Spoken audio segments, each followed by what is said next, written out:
سورة العاديات. بسم الله الرحمن الرحيم.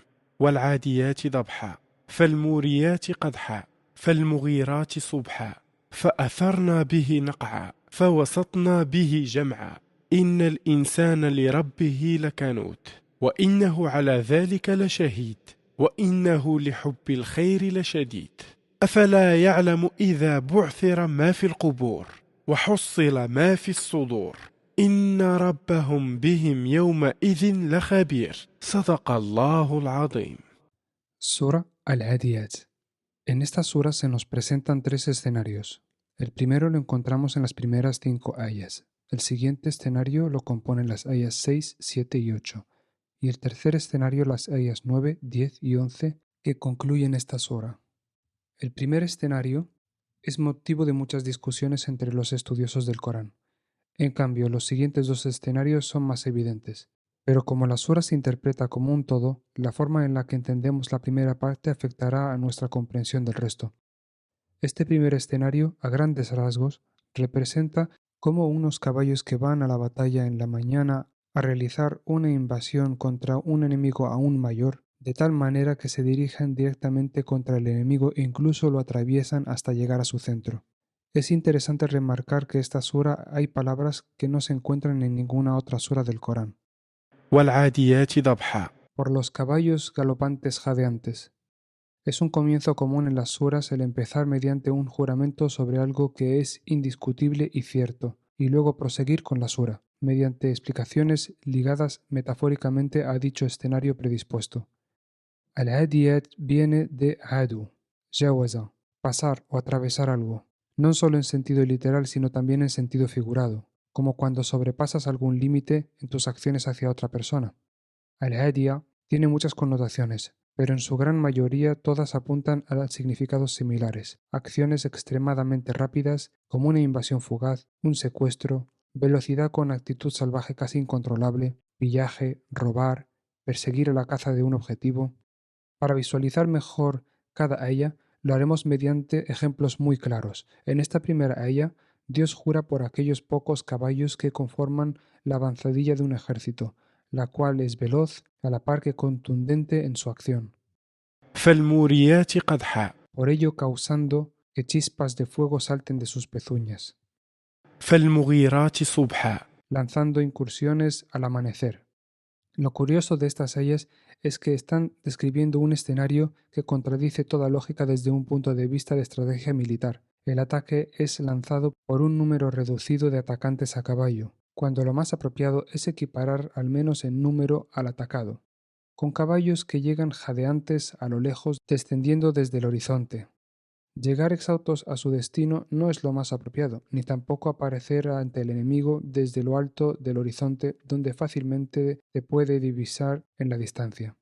Luego esta avanzadilla llega al amanecer, cuando lo aconsejable sería llegar de noche por sorpresa. Y no solo eso, sino que además se acercan por donde sale el sol, la única zona perfectamente visible a esta hora del día. Todos estos detalles que aquí describimos vienen sutil e intrínsecamente implícitos en la manera en la que cada palabra está redactada en estas ayas, فأثرنا به نقعا levantando nubes de polvo, فوسطنا به جمعا.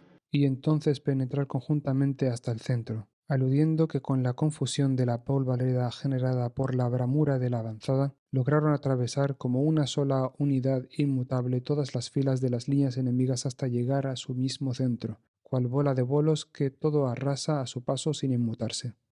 Y ahora de repente cambia por completo al segundo escenario. إن الإنسان لربه لكنود. Sin duda la humanidad, en especial cuando se trata de su Señor, realmente es ingrata, desleal, desobediente, codiciosa. Si comparamos esta ella con el escenario anterior, lo que Dios dice del ser humano es lo contrario a la imagen del caballo, que con simple hecho de alimentarlo, con poco que hagas por él, no duda en darte toda su lealtad incluso en las situaciones más suicidas posibles como la batalla anterior, cuando no solo te acompaña, sino que además lo da absolutamente todo para lanzarse hacia una posible muerte segura.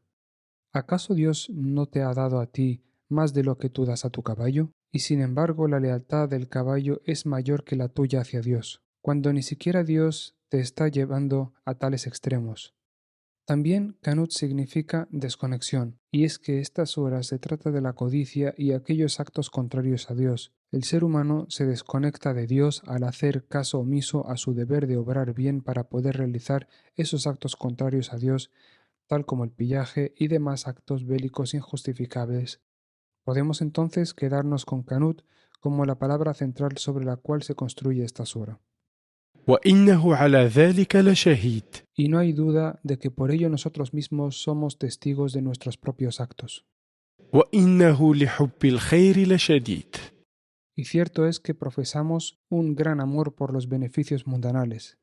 Esta tercera ella concluye con la sección central de la sura, el segundo escenario, en el que se nos describe primero como ingratos, muy conscientes de lo que hacemos y obsesivamente codiciosos. Y es que al-jer, en tanto que codicia, significa querer siempre algo más o mejor, una enfermedad que no tiene fin, ya que no importa lo que tengas, siempre vas a querer más y mejor, y no te das cuenta que precisamente ese es un síntoma de que estás ante un círculo vicioso en busca de algo que te está demostrando que nada te aporta realmente y que solo consigue hundirte aún más en la espiral de perdición.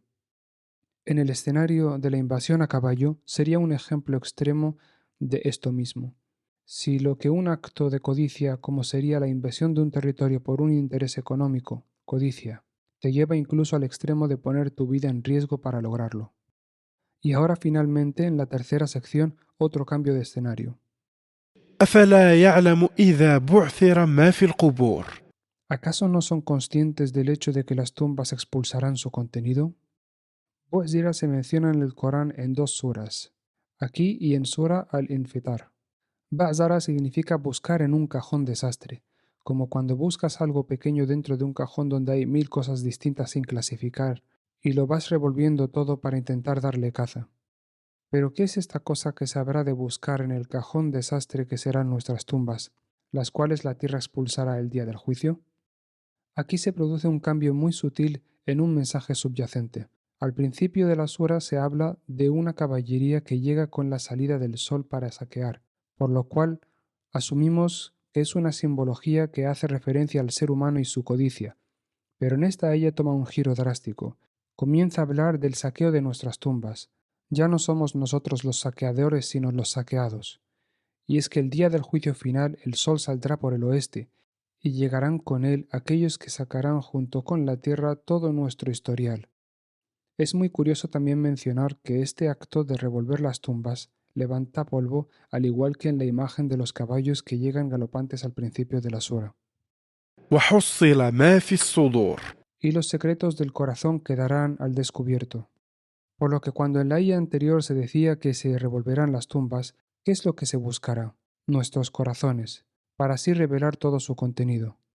En esta aya se usa la palabra husila, de tahsil, la cual se usa únicamente en todo el Corán aquí. Hace referencia a algo que está atrapado o enterrado por mucho tiempo y que nadie es consciente de ello, por lo que los secretos más guardados que todos los humanos se hayan llevado a la tumba, aquello de lo que nadie es consciente, es en sí de valor para Allah y será extraído de nuestros corazones. Recordamos que cuando hablamos de corazones se habla de nuestro roh, la esencia de nuestra alma. إن ربهم بهم يومئذ لخبير. Sin duda su Señor es omnisciente de ellos en ese día. La primera sección de la sura es sobre una redada, nuestra hacia otros. La tercera es una redada hacia nosotros, el día del juicio. En el primero, nosotros vamos a la caza de un supuesto tesoro desconocido que habremos de buscar y ver si hay algo de valor. No sabemos ni dónde buscar ni qué buscamos realmente. Mientras que en el segundo escenario nos dice que no estamos listos para lo que se nos viene y que Dios es omnisciente y en el día del juicio se nos hace encontrar, que no buscar, y obtener aquello que escondemos, lo cual se sabe qué es y dónde está, para ponerlo frente a nosotros. La palabra Jabir se usa en el Corán únicamente para Dios. Es similar a Elim, pero Elim se usa tanto con Dios como para los humanos, por ejemplo.